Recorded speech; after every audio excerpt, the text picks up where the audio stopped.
St. Joe's is headed to the quarterfinals. They take down Joining us the University now of for the, Duquesne, 92-86. As Charlie Brown, Jared Bynum, and head coach Phil Martelli take the podium. Press There will conference, be head coach one Phil Philadelphia Martelli, team Charlie that Brown, will Jared move on and Bynum. see another day. We'll Here's head take coach Phil questions, Martelli, Jared excuse me, a Bynum, statement from and Charlie Brown. Coach Martelli first, and then go to your questions for the student athletes. I just need to look at the box score for a second.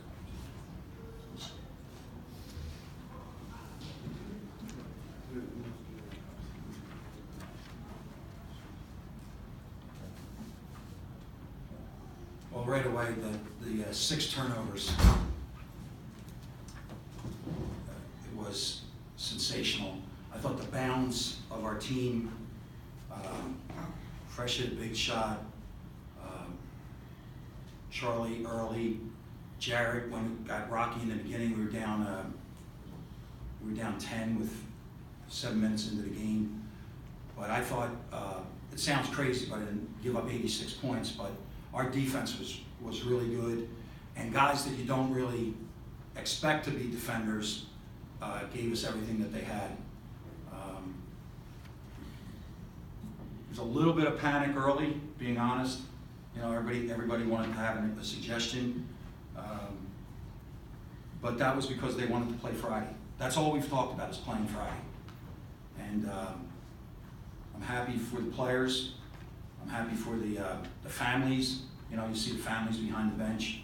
So looking forward to competing against a great coach and an NBA backcourt tomorrow.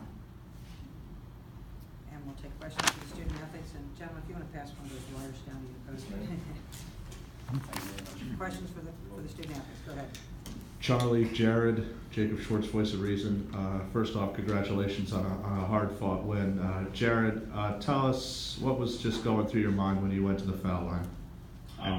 And Charlie, you can comment too. My teammates and coaches, they've been on me all year about making free throws. You gotta make your foul shots. You gotta make your foul shots. So it just comes down to confidence. At the end of the day, you get up there, it's you in the basket. So just keeping those guys in mind of I gotta help him out, help him, and one way I can do that is make my free throws. And we just want to make it comfortable for him. You know, he's a freshman. He's doing very well as a freshman. And we just hone him in as much as we can, as best as we can. So we can't do. Yes, sir, go ahead. Charlie, your coach mentioned contributions up and down the roster. I'm just curious, how close did you feel like this was sort of peak offensive efficiency from the total group? I mean, from the jump, we picked the shots we went into. People wanted to get shots to, they got shots, and they made shots, and we came down the stretch, and second half we did the same thing. You know, picked our shots, like Coach said, we can pick any shot we want, and we just got to be confident and knock it down. Question? Yes, again, go ahead, sir. Jared, late in the first half, you took it into the lane about 4 straight times, I think. Were those marching orders? Were there things seen? Were those trying to get fouls?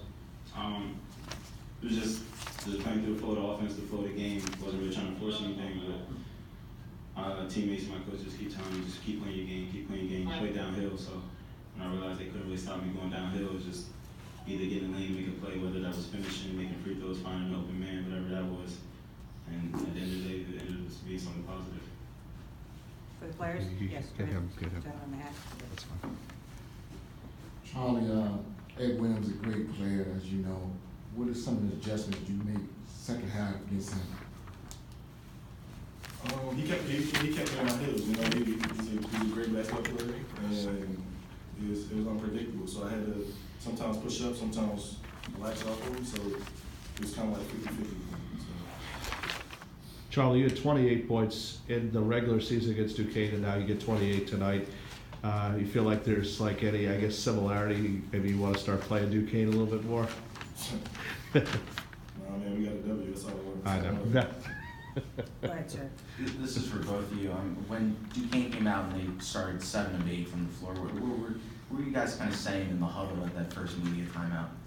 You know, stay with it. Keep going. Keep pushing, and just have confidence in ourselves, coaches, and yeah. Yeah, they were a little bit too comfortable in the first 4 to 6 minutes. So, and all those stuff, we got to make them uncomfortable. They were catching them too low in the adjustments there, but end of the day, it just came down to how much heart we had and how much we wanted to play the next day. Is there a last question for the student athletes? If not, gentlemen, I'll release you back to your locker room. Now we'll take further questions for Coach Martelli. Thank you. Get the vote down first. Go ahead. Oh, he can, yeah, that's fine, that's fine. Coach, first half, guys were letting you shoot a lot of perimeters. You wasn't guarding the perimeters or the baseline. Second half, seemed like the defense shrunk, paint shrunk. What are the adjustments do you make defensively? Well, I thought in the beginning of the game, we played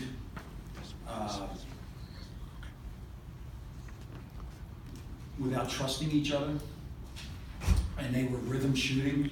I mean, that young man came in shooting 31%. Freshman on this stage had 13 points in the first 6 or 7 minutes. The kid Norman, we knew Eric Williams was coming in here, having scored 61 points in his last 2 games. So we had a game plan for the low post, because in the last game in Pittsburgh, Michael Hughes wore us out. He just wore us out in the low post. We had a way of playing. We adjusted that. Then in the second half, I thought we came out like we were trying to catch our breath. Well, you can't catch your breath now. Like, it's March. You got to play. You got to take every play like it's your last breath. So they got back and tied the game. And then we had a flurry. Charlie hit a 3-point play. Taylor Funk had a 3-point play. We broke the ball loose. We wanted real active hands, and we had much more active hands in the second half, in the second part of the first half, and even the second part of the second half. Go ahead first. Okay. Taylor Funk, did his offense fuel his defense? Did his defense fuel other things? I mean, what did you see from Taylor today? Well, one of the things is he was in a position where he was playing in the low post a lot defensively, and we just asked him to compete. The last couple of games, we're starting to see Taylor come back a little bit. Like, he hit a bomb in the first half, and he's had some block shots. I just want him to play, and quit psychoanalyzing every single play. But that was a concern with Anthony with 4 and Lorenzo with 4 and wanting Taylor's offense in the game. We were concerned about his ability to guard in the low post, because he's been bulldozed all year long. But he did a great job. Hands, activity, 6 rebounds.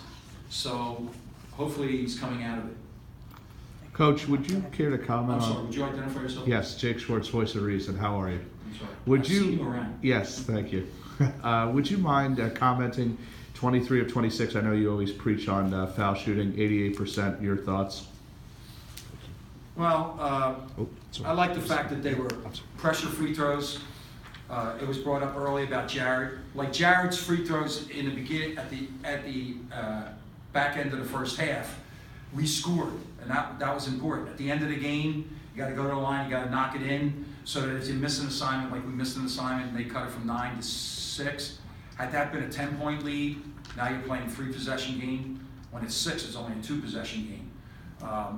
So, we work on it. We haven't been ultra successful, but I did see the stats. We were, I think, 4th in the league in free throw, and for us to be 4th in anything, coming in 10th in the regular season, is something. We hang our hat on. If we can hang our hat on making our free throws and not turning the ball over, we'll give ourselves a chance. Last question. Go ahead. Coach, again, Marvin Chambers, Postgame Sports Media. Congratulations on the win. It was a tough grind for you to win the game you won today. What did you learn from your team from a physical standpoint going on to Friday? Nothing physical, but just us, not to be shared with anybody. If somebody said to me, what has surprised you this year? It's been, we've played in the sunshine a lot. So when the sun is shining, I got a lot of guys that feel good. But when it gets a little cloudy and you got to dig your car out of this, dig your car out Right. to get on about your day, we haven't been able to do that. Today we did it. So I'm not gonna spend any time wondering about where it's been for the last 4 months. I'm gonna say it was here for 40 minutes, and can I get it back for 40 minutes tomorrow? Because we're gonna need it. Thank you very I much. think we got one more. This I'm guy sorry. was waiting, I'm sorry. No, in that second half, it seemed to be you would get a lead, they would make a charge, you would respond. How do you think you were able to do that? And Defense. I thought we broke some balls loose. And we had some guys step up, like Fresh Kimball did not have a great offensive game. Chris Clover sacked most of the first half. He made a big jumper. Chris Clover made Fresh made a big jumper. And then we broke a ball loose. There was a really big play where we broke a ball loose and Charlie got a run out. We broke another ball loose and Taylor Funk got an and-1. I just thought our defense in the second half, and that sounds crazy, we gave up 43 points, but it was clearly our defense. Thank you.